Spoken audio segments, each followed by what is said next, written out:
அடிக்கடி நீக்கப்படும் தாவேக அமைச்சர்களின் வார்த்தைகள் சட்டசபையில் இதுபோல ஈஸியாக நடந்ததே இல்லை.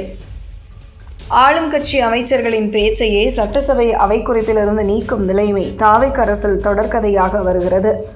மக்கள் மத்தியில் இந்த ஆட்சி நிர்வாகம் குறித்த கேள்விக்குறியை ஏற்படுத்துவதாக அமைந்துள்ளது. சபாநாயகருக்கு எதிராக ஆளும் கட்சி உறுப்பினர்கள் அவைக்குள் பேசுவது ஈஸியாக நடக்காது. ஆனால் அதுவும் இந்த அரசில் அன்றாட நிகழ்வு போல மாறி வருகிறது. பொதுப்பணித்துறை அமைச்சர் ஆதவ் அர்ஜுனாவாக இருக்கலாம், நிதியமைச்சர் மரிய வில்சனாக இருக்கலாம். பலரும் சபாநாயகர் சொல்வதை உரிய வகையில் பின்பற்றாமல் பேசியதை லைவ் நிகழ்வில் மக்கள் பார்த்துள்ளனர்.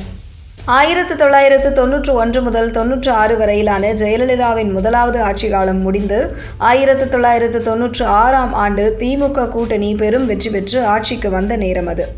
பிடிஆர் பழனிவேல் ராஜன் அப்போது சபாநாயகராக பதவி வகித்தார். திமுக அமைச்சர் ஆலடி அருணா அப்போது எதிர்க்கட்சி வரிசையில் இருந்த ஜெயலலிதா குறித்து கடும் வார்த்தைகளை பிரயோகித்தார். அதை சபாநாயகர் அவைக்குறிப்பிலிருந்து நீக்கினார். அதுதான் தாவேக ஆட்சிக்கு வரும் முன்பு கடைசியாக ஒரு அமைச்சர் பேச்சு அவைக்குறிப்பிலிருந்து நீக்கப்பட்ட சம்பவம் என்கிறார்கள் மூத்த பத்திரிகையாளர்கள். ஆனால் தற்போதைய சட்டசபையில் நாள்தோறும் இதுபோன்ற சம்பவம் அரங்கேறி வருகிறது. 4 நாட்கள் முன்பாக ஆதவ் அர்ஜுனா பேசிய கருத்து, 3 நாட்கள் முன்பாக மற்றொரு அமைச்சர் நிர்மல்குமார் கூறிய கருத்துகள் அவைக்குறிப்பிலிருந்து நீக்கப்பட்டன.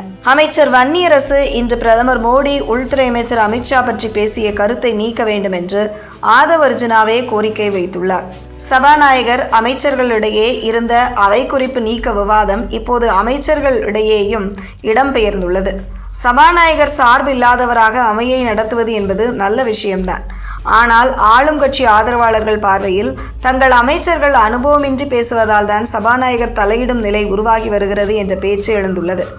விஜய் முதல்வரான பிறகு வீட்டில் சீரியல் பார்க்கும் நேரத்தில் கூட சட்டசபை லைவ் பார்க்க ஆரம்பித்து விட்டனர் பொதுமக்கள். அவர்கள் மத்தியில் இந்த அரசு பற்றி என்ன மாதிரி அபிப்பிராயம் பதிவாகும் என்பதும் கேள்விக்குறியாக உள்ளது.